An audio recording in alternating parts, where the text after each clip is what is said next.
চলেন একটা বিষয় নিয়ে আমরা একটু অবজার্ভ করি।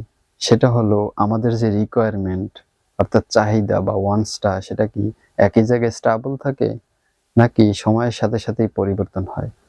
কথাটা শোনার পরেই আপনার একটাই অ্যান্সার হবে, সেটা হচ্ছে সময়ের সাথে সাথে আমরা সহ আমাদের চাহিদাও পরিবর্তন হয়ে যায়।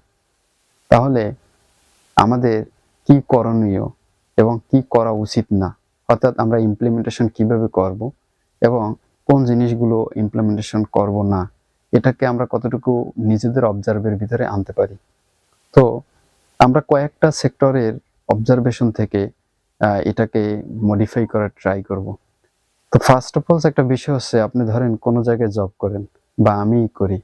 তো সেক্ষেত্রে আমরা হয় কি, যে প্লেসে বা যে পজিশনে আমরা জব করি, আমাদের সবসময় চাওয়া পাওয়া থাকে আমাদের যে লিডার আছে বা বস আছে, আমি ওই পজিশনে কখন যাব।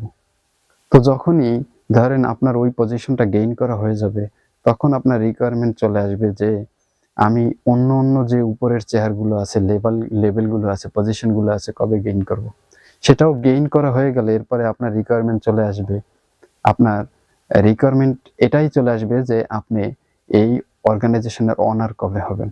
তো এটাই হচ্ছে আমরা মানুষ, আমাদের রিকোয়ারমেন্ট এরকমই ডিমান্ড ফেস করে, এরকমই ডিমান্ড এসে দাঁড়ায়। এরপরে আরেকটা সেক্টরে যদি যান, আপনি কোনো বিজনেস শুরু করলেন, তখন আপনি চিন্তা করলেন যে আমার এই বিজনেস থেকে এই আউটপুট হলে বা এই পর্যন্ত গেলে, এই টার্গেট আমি অ্যাচিভ করলে আমি এনাফ, আমার আর দরকার নেই।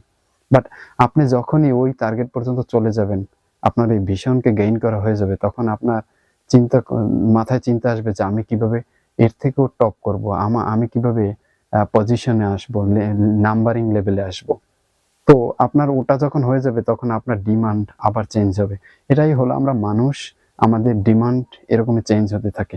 এরপরে আরেকটা বিষয় যদি হয় যে আপনি কোথাও গেলেন, আপনি এজেন্ট, তো ওখানে যদি এজেন্টের চেয়ার অ্যান্ড ম্যানেজমেন্টের চেয়ার রাখা হয়, আপনি চিন্তা করবেন যে কবে আমি ওই ম্যানেজমেন্টের চেয়ারে বসবো এবং আমার নিজেকে ওইখানে আমি উপস্থাপন করব।